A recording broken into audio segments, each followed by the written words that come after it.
Good afternoon, children. I'm Ricky with One of a Mind, and today we are going to take a cutting on some of this beautiful abalone from New Zealand, and we're going to do some shaping on it. So we're going to do that. It's we're still flooded out. It's pretty blustery out. It's just getting to be the wee part of the evening, and you can kind of see. Well, you can't see too much now as the light's going down, but you know, we got pretty much lakes everywhere around here. Yeah, you can see some of the water standing here, and it's taken our very old barn, which is our shop, to the limits, being tested, because we were having a lot of flooding here. So we've got some pictures that we're going to show you of the inside, and it's devastation, but we're making it through it. It could be worse. So God bless everybody in Colorado, and went through all of the tornadoes and stuff there from the Midwest and East Coast type stuff. There's all nasty weather changing. So I got a respirator, our next one for you. So strap up. You've landed in the minefield. Let's get cutting. Come on in. Okay, here we go, kids. Little cutting. So shop's a mess. This is the only machine that I could use right now today. Dremel. And I got it hooked up to a foot pedal. Stuck in the vise here. And we'll use that because everything else is kind of up off the ground and inaccessible because of the flood right now. So we'll see what we can do with this, but give it a go.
Okay, so there we go. It doesn't take much with some of this stuff to just get a reshape. Just looking for doing something for a customer. Wanted some stuff in a teardrop shape. Picked out some select pieces that we're going to do for it. We'll do a couple different sizes. You know, end up with some different carrot weights on them, but we need to put a bail hole for it. Yeah, so we'll be doing some drilling on it. There you go. That's a little bit of wee shaping. That's all it is. So we're taking pieces that are larger and turn them into kind of shape that you want. We do a lot of shaping for customers like that. Sometimes into animal shapes. Sometimes some of them already come. Some pieces just, you know, you gotta look at each piece, you know. Sometimes I like to have a customer select a piece and try and carve it the way they like. But there you go. This one's already a unique piece. Right here, it's just not quite the shape, but it has these beautiful. Take a look at this. These little risings here have a very iridescent tone and color to them, metallic almost. So I think that's going to come out to be a nice piece right there. Beautiful piece as it is, but give it a little bit of shape. Need more like that. Some matching earrings. And so, this was also shaped or very similar. So kind of symmetrical here. But I don't know if these would be earrings. Just depends on, you know, each individual customer's needs. They might want something that has a smaller profile instead of something so long.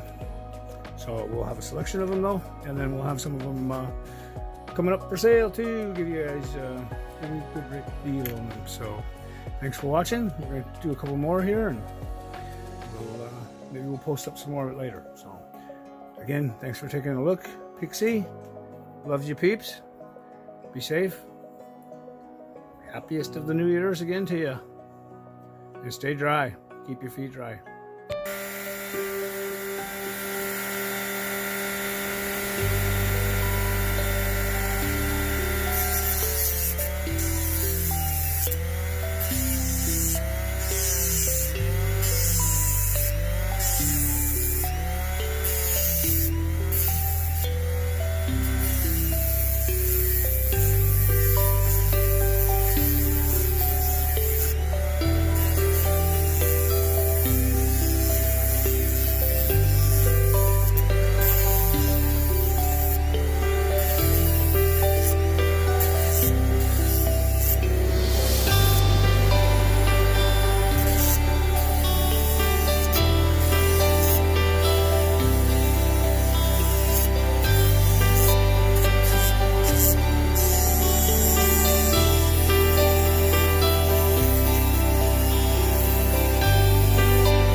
Okay, so there's another one.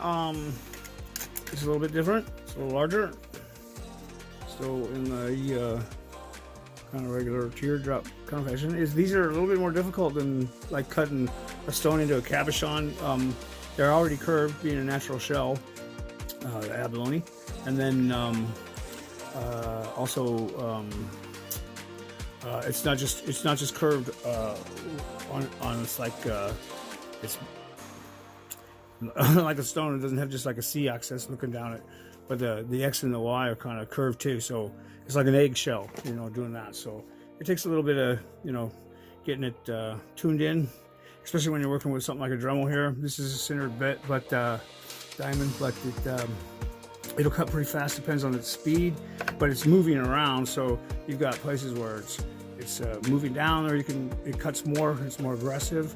Where maybe not as much on the upside part over here. So it takes a little bit to learn some of that, but I mean, it gives us the basic final shape, or not the final, but I'll come into it now with some sandpaper and do the rest by hand, and use some cerium oxide and get a nice high fine polish to the whole piece there.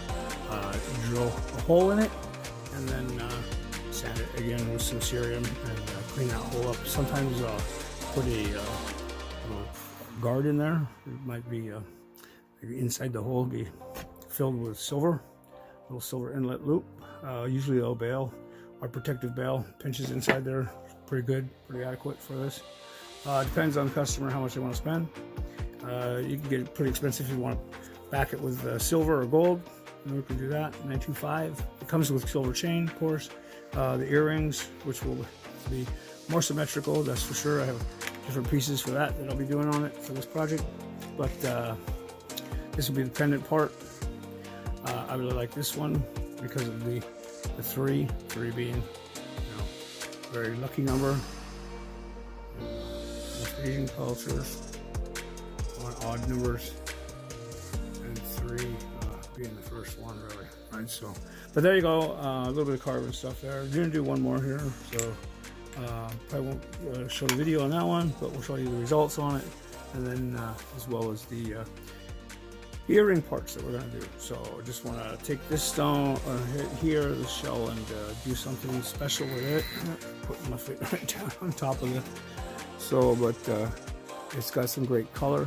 Sorry, my light's terrible in here. That's why, if you see, I might be flipping around a little bit with my glasses and stuff, but we're working on a limited power because of the flood here. So, and my shop is literally just a destroyed mess where we have everything kind of piled up right here in the on the high ground. So boxes of just all kinds of stuff, and my shop, the table is completely full of all kinds of stuff. We're not just working on, but trying to protect from the floody waters, which are well, right outside there. So you can see some of the cleanup stuff and the pump and stuff that we got going there. So yeah, well, there's that, but we're making it work. So forgive us a little bit on the giveaways. We did put a halt to the questioning or the answering and guesses and stuff for some of the giveaways, but we're going to be jumping on that. Is here our shipping department is kind of underwater, so I think we got some pictures. I'll show you that too. Maybe we'll include on this one. So appreciate you guys peeking in, and it's always fun to cut. It's good for me brain, and gives me something to do other than worry about being flooded out and all of our animals and stuff. So Howard the Duck is out there, though. He loves it. He just loves it. So, and we'll give you a peek at Howard one of these days here, too. So give you a peek-see. So thanks, children. Peace and love to you. We love you all. And stay safe out there. And remember, we are all one of a mind.